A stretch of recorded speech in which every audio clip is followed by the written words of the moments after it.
Hello, this is David Rothfeder, looking at my findings for the comparison of perimeter versus area of a rectangle. So the assignment said to look at some random data. So what I did was I went into Microsoft Excel, and Excel has this nice little random number generator, and as you can see, I just set all my values to be between 1 and 10. The one annoying thing about this is pretty much anytime you do something, it will change all those random values. So the data,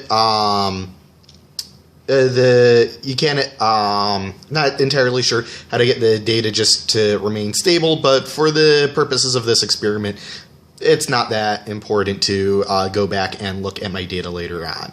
And as you can see, both the lengths and the widths are just in that random number generator.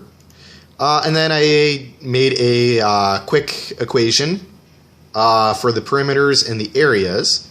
And I'm looking at a couple of different things. One of the things I'm looking at is the relationship between area and perimeter. So what I did was I took my area and perimeter measurements, and I put perimeter on the that doesn't work well.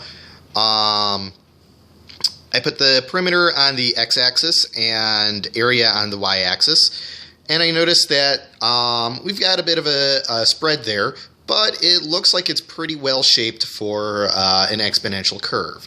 So Desmos has this nice little regression calculator that I used, and it made an approximation of what the exponential equation might look like to have this work. And they said that the A value, that's the scale factor, would be about 3.8, and the base would be a little over 1.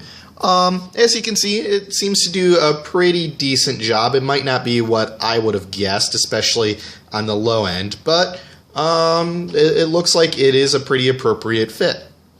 However, that's a pretty basic comparison. What I was interested in is what happens versus to the ratio between area and perimeter with a skinny rectangle versus a wide rectangle. And with that, what I did was I looked at the ratios of length versus width and the ratio of width versus length.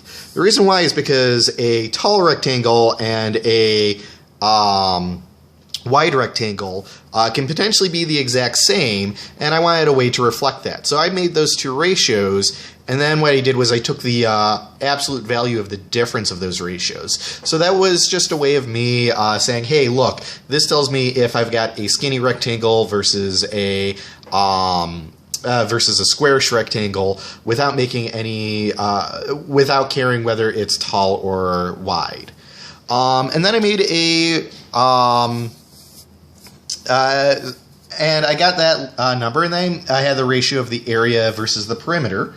And when I graphed it, this is what I got. I don't really see that much of a pattern. It's pretty well scattered here. It is in a cluster, but I don't recognize what shape that would be. It might be an exponential. I think I would have to collect a lot more data to know. But what was interesting was the very, very skinny rectangles that I got, which were these 3 points, all had a very similar ratio of area to perimeter, all right around 4.55.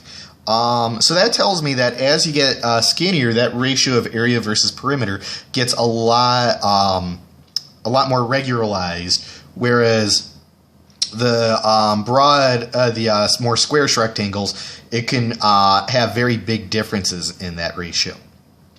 So that's what I found on this project. I will post this online when I get a chance, and I'm interested to hear people's thoughts.